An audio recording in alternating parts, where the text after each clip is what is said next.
Hello everyone, and welcome back. Today, we're diving into Lecture 6 of our series on starting your own consulting business. This is where the rubber meets the road. We're talking about finances and technology. These are the engines that will power your new venture. So let's get them set up correctly right from the start. First up, banking. To operate as a business, you need a dedicated business checking account. This is non-negotiable. It keeps your personal and business finances separate, which is crucial for accounting and tax purposes. The good news is, once you have your state's approval and your employer identification number, or EIN, you can get this started. Your current bank is a great place to begin. Most of the process can be done online, and you might even be able to link your new business account to your personal one for easy access with a single login. Now, a quick tip on checks. The bank will offer you checkbooks, but you really don't need a large volume. A small starter pack is usually enough. Why? Because most of your payments, both coming in and going out, will be electronic. Paying vendors with paper checks creates extra work, like bank reconciliations. If they don't cash the check right away, you have to track that outstanding payment in your books. Online payments are instant and sync beautifully with accounting software, making your life so much easier. Let's talk about income. Your money will come from your clients, and they'll pay in various ways: paper checks, transfers, or even credit cards. A great tool to streamline this is QuickBooks. If your client also uses it, they can pay you directly. You can send invoices electronically through QuickBooks Payments, which looks professional and gets you paid faster. On the flip side, you'll have expenses. Things like your liability insurance, software subscriptions, and website maintenance can be paid with a credit card or through direct bank payments.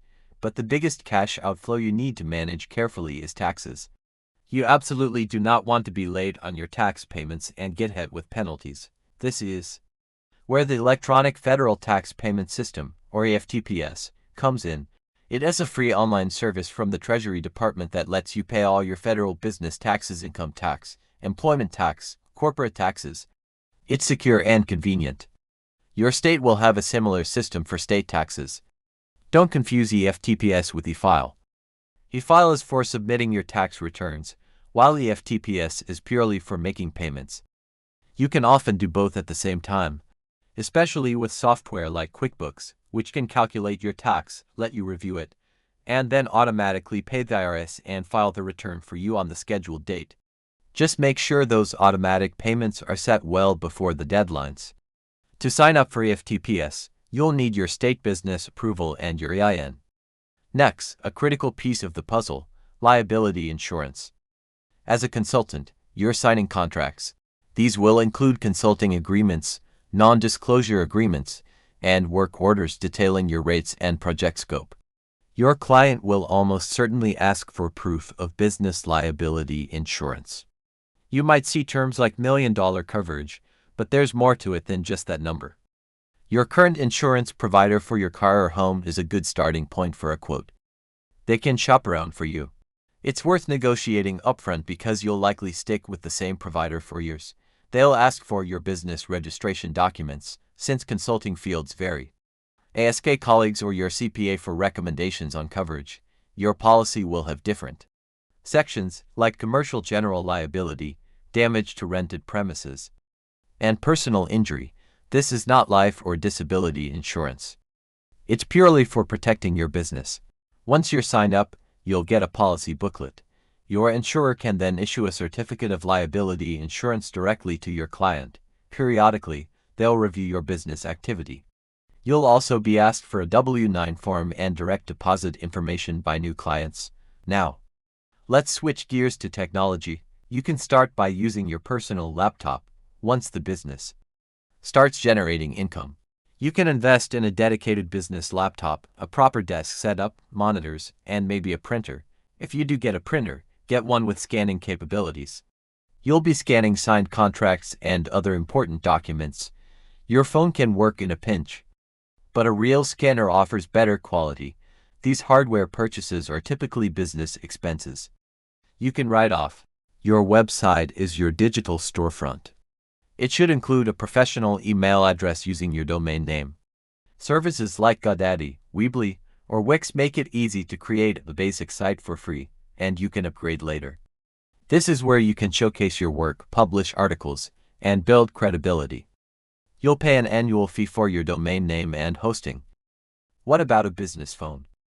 Your personal mobile is probably fine to start. If you want a more formal setup, you can get a separate business line or use a service like Google Voice, which gives you a free number that forwards to your existing phone. In our post-COVID world, remote work and virtual meetings are standard. A good quality headset for your laptop is a smart investment for clear communication on conference calls.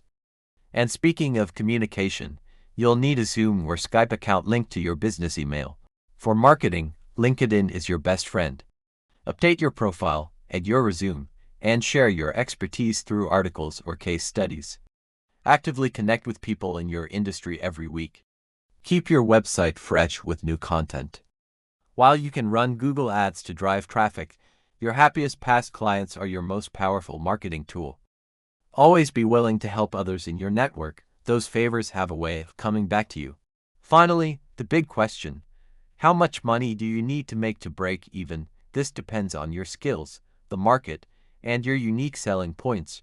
Remember, your total income isn't your profit. You have to subtract all your business expenses: rent, vehicle use, travel, software, insurance to see what's left. Tax laws change constantly. So meeting with a CPA at the end of your first year is a wise move to make sure you're handling everything correctly. Taking these preparatory steps brings you one step closer to launching your business. Create your own internal plan and start executing. You're building the foundation for your success.